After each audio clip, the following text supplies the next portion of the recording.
Hello guys! Hello Capricorn! Welcome dito sa aking channel Capricorn. Alamin natin kung anong messages, vibration, gabay energy. Para sa lahat ng Capricorn, this is general reading. Alamin natin kung ano yung possible na mangyayari sa mga susunod na araw, buwan o taon. Okay, yung first card mo dito Capricorn is body changes. Tingnan natin, ano ba ang dahilan bakit may mga pagbabago sa iyong katawan. Okay. Tingnan natin dito sa second deck kung ano ba yung message na pwedeng para sa'yo. Leadership. Okay. So, Capricorn. Dito sa barahang ito, sinasabi ng barahan na merong mga pagbabago sa katawan mo. Ang pwedeng mangyari sa mga susunod na araw. Maybe ngayon meron kang mga pain and heartaches or maybe marami kang mga masasakit sa iyong katawan, sa buto-buto or sa kung ano paman. Maybe ngayon mataba ka or payat ka, so meron ka ditong isang action na gagawin. So nakikita ko sa iyo dito na magfo-focus ka sa pagda-diet, magfo-focus ka sa pagpapaganda, pagpapagwapo, pagbabago ng hairstyle, pagbabago ng skin routine, parang ganun. Yung iba din sa inyo, nakafocus kayo sa healthy lifestyle. So, pwedeng may mabubuntis or pwedeng buntis ka ngayon. Siyempre, magbabago yung katawan mo, di ba? And dito sa body changes na to, pwedeng mangyari to sa lahat ng Capricorn. Single man, may relationship, or medyo may edad ka na, or bata ka pa. Next card dito, Capricorn, is leadership. Leadership, sa mga susunod na araw, buwan na taon, meron kang pagkakataon na ma-promote sa trabaho. So, kung yan ang minamanifest mo sa ngayon, na parang gusto mong magkaroon ng pagkakataon para may promote sa trabaho, magkaroon ng magandang trabaho talaga, or tumasong sweldo, makapag-travel man lang, parang explore around the world for vacation or for work. Dito sinasabi ng baraha sa'yo na step into your leadership. So, kung alam mo sa sarili mo, Capricorn, na magaling ka naman sa trabaho, yung mga credentials mo is pwede naman para maging manager, maging supervisor, or CEO, di ba? COO. Sinasabi ng baraha sa'yo dito na step into your leadership. Okay? So, share your message, share your talent, share your wisdom. Sinasabi ng baraha sa'yo dito na inspire and empower others. So, kailangan mo bigyan ng inspiration and then empowerment yung mga tao. Okay. Thank you.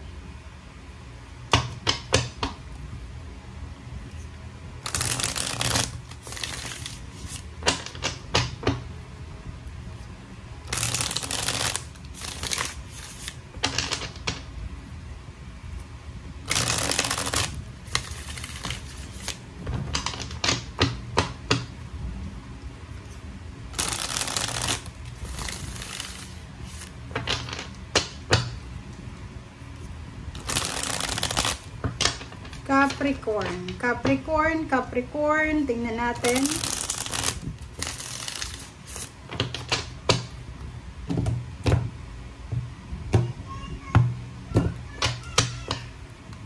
Okay. First card and second card natin is Page of Pentacles and Five of Rods. So, sa kasalukuyan, sa ngayon, currently, meron ditong mga Capricorn talaga na medyo nahihirapan sila sa usaping financial. So, medyo, like for example, bago kang graduate or matagal ka nang graduate and still unemployed ka pa rin, or hirap ka sa loob ng company, sa loob ng trabaho na makipag-mingle sa iyong mga katrabaho. So, sinasabi ng baraha sa'yo dito, maybe meron kang pinagdadaanan na financial struggle. Masyadong competitive yung mundo ngayon kasi ang daming unemployed. So, dito sinasabi ng baraha na may possibilities dito na medyo nahihirapan ka na makipag-communicate sa mga tao sa paligid mo.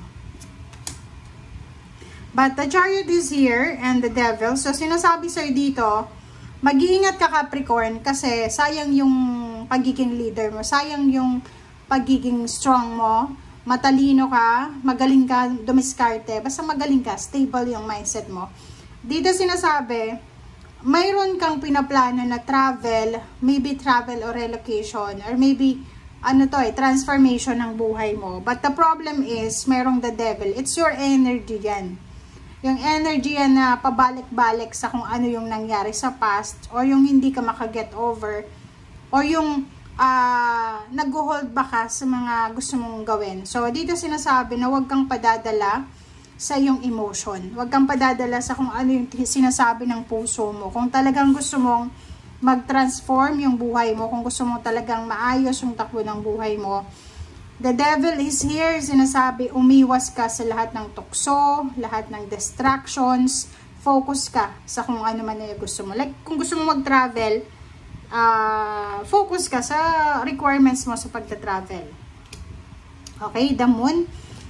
Makinig tayo sa sinasabi ng ating intuition, Capricorn. Makinig ka sa yung intuition, sa yung instinct, kasi hindi kanya ipapahamak. Huwag kang matakot din sa mga possible na darating. So, may mga opportunities na darating sa'yo, huwag kang matatakot. Kasi pag once na natakot ka, medyo mawawala ka, madidistract ka. Diba? So, kailangan mong maging malakas. You need to be strong, you need to be courageous, and you need to be at peace, syempre. Okay. So, dito sa barahang to, sinasabi ng The Tower, kasi merong The Tower na lahat ng tao, Capricorn, meron tayong pinagdadaanan na problems, anxiety, and depression. Kahit hindi natin yun aminin, like may iba na sinasabi, my life is perfect, no? Walang perfect na life. Lahat tayo mayroong pinagdadaanan na problema, mga sadness, minsan bigla na lang mga hormonal imbalances, yung kulang sa tulog, kulang sa pagkain, kulang sa pagmamahal. But, no, normal yan. So, just let it go and then just focus sa kung ano yung ginagawa mo. Okay. So, nakikita ko sa'yo dito, possible na single ka or possible na in a relationship ka. But, sa darating na mga araw, buwan na taon, ang focus mo ay trabaho. Wala kang oras para sa relationship. So, if you are married sa ngayon, if you are in a relationship, kailangan mong ihanda ang karelasyon mo sa mga susunod na araw. Kasi sa mga susunod na araw, pwedeng mawalan ka ng oras sa karelasyon mo, even sa pamilya mo, like sa anak mo. Kasi magiging busy ka sa pag-a-apply sa trabaho, busy ka sa trabaho, sa negosyo, or anumang financial na action na gagawin mo. The Empress, sinasabi ng baraha, meron ditong Capricorn na magsisimula ng bagong trabaho. Meron ditong Capricorn na pwedeng kakasimula niya pa lang sa isang business or sa isang trabaho. Pero meron din naman ditong Capricorn na kakasimula niya pa lang sa pagiging retired niya. So magpapahinga siya ngayon. And while resting, 'di ba? Enjoying the old age, 'di ba? The aging, the golden aging. Sinasabi ng barahan na magiging sobrang kumbaga happy and feelings of successful ka dito. Feeling success yung pagiging retired mo, parang ganun.